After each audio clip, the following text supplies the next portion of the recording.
پانی میں رہنے کے بعد ہاتھوں اور پیروں پر جھریاں کیوں بن جاتی ہیں؟ بسم اللہ الرحمن الرحیم۔ السلام علیکم ورحمۃ اللہ وبرکاتہ۔ اگر آپ اپنے ہاتھ اور پاؤں کچھ دیر کے لیے پانی میں ڈبو کر رکھیں تو ان پر عجیب طرح کی لکیریں نمودار ہو جائیں گی جو کچھ لوگوں کو بدنما محسوس ہوتی ہیں۔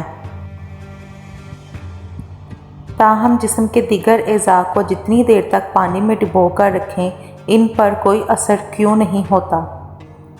ہاتھوں اور پیروں کی جلد پر ہی یہ جھریاں کیوں نمودار ہوتی ہیں؟ ان سوالات کے جوابات نے دہائیوں سے سائنسدانوں کے ذہنوں کو الجھا کر رکھا ہوا ہے۔ تاہم سائنسدانوں نے اس کی وجہ تلاش کرنے کی کوشش کی جس سے معلوم ہوا کہ ہاتھوں اور پیروں پر نمودار ہونے والی جھریاں ہماری صحت کی طرف اشارہ کرتی ہیں۔ ہاتھوں اور پیروں کو اگر گرم پانی میں ڈبوئیں تو اس میں جھریاں بننے کے لیے تقریباً 3.5 منٹ لگتے ہیں جبکہ ٹھنڈے پانی میں 10 منٹ کا وقت لگ سکتا ہے۔ تاہم زیادہ تر مطالعات سے معلوم ہے کہ زیادہ سے زیادہ 30 منٹ میں ہاتھوں اور پیروں میں زیادہ جھریاں نمودار ہوتی ہیں۔ سائنسدانوں کا کیا ماننا ہے؟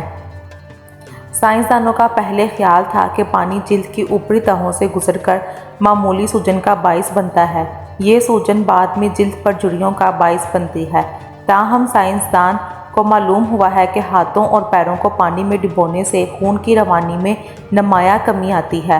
خون کی سپلائی رک جانے سے جھریاں نمودار ہونے سے ہاتھ اور پیر سفید زرد نظر آنے لگتے ہیں۔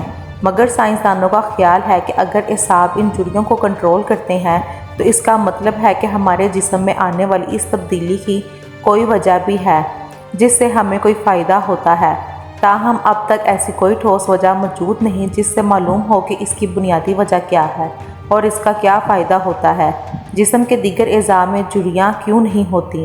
جسم کے دیگر اعضاء کے مقابلے ہاتھوں اور پیروں کی اوپری سطح پر زیادہ کیراٹن سیل ہوتے ہیں، اس لیے دیگر اعضاء میں جلد میں جھریاں کم یا نہ ہونے کے برابر ہوتی ہیں اور ہاتھوں اور پیروں میں زیادہ لکیریں یا جھریاں نمودار ہوتی ہیں۔